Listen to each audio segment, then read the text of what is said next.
Hjartdagurinn í júní. Já, sumarið bara alveg á næsta leiti. Það er margt gerst í gróðrinum og svona síðustu daga fyrir að hlýna það aðeins. Já. Það mun bara batna eftir því sem líður á Já, júní. við vonum það. Við sendum það út. Já, en að þema hjartdagarsins núna í júní er jörðin og svona gjafir hennar stórar og smáar.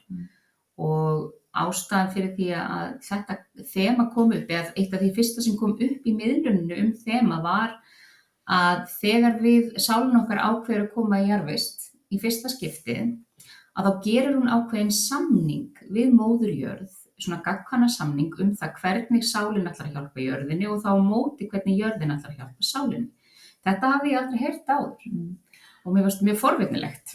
Sem er náttúrulega bara í rauninu svolítið rökrétt út frá því meikar algjörlega sens að jörðin er að stíga upp og við ætlum að stíga upp með henni og náttúrulega orkubreytingarnar sem eru núna, þó að við fáum mikið orku utanfrá að þá er það jörðin fyrst og fremst sem er að stíga upp og við erum að fara með. Já. Og við ætlum bara svolítið að fyrsta hugleiðsla mánaðar snýst að skoða þennan samninga eins og í hverju hann felst og svo er vinnan fyrir hluta mánaðarins bara í kringum það töluvert.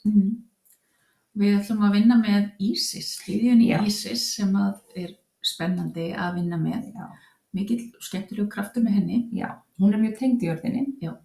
Og svo er það erkiengillinn Sandalfon sem hefur umsjón með jarðtengingu allra mannvera hér á jörðinni, þannig að hann verður með okkur líka. Engill jarðarstjörnunnar. Já.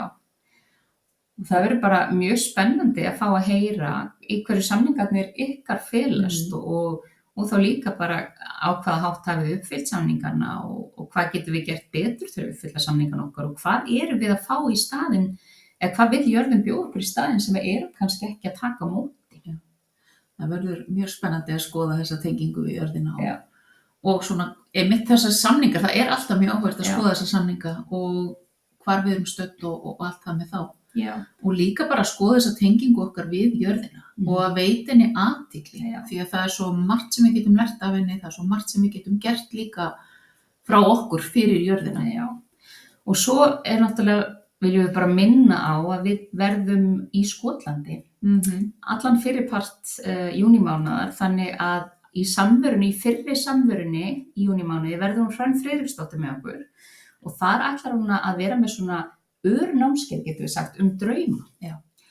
Og fyrir námskeiðið að þá er gott að vera búin að skrifa niður einhver draum, eða átt einhver draum niðurskrifaðan eða þið að dreyma eitthvað þessa dagana, náttúrulega grípa bókina leið og vaknar og skrifa niður og við setjum inn ákveðnar leiðbeiningar hvað skiptir máli í draumunum en að vera búin að setja inn á spjallþráðinn sem við setjum inn drauminn, svo að sé hægt að kíkja á hann á námskeiðinu. Já.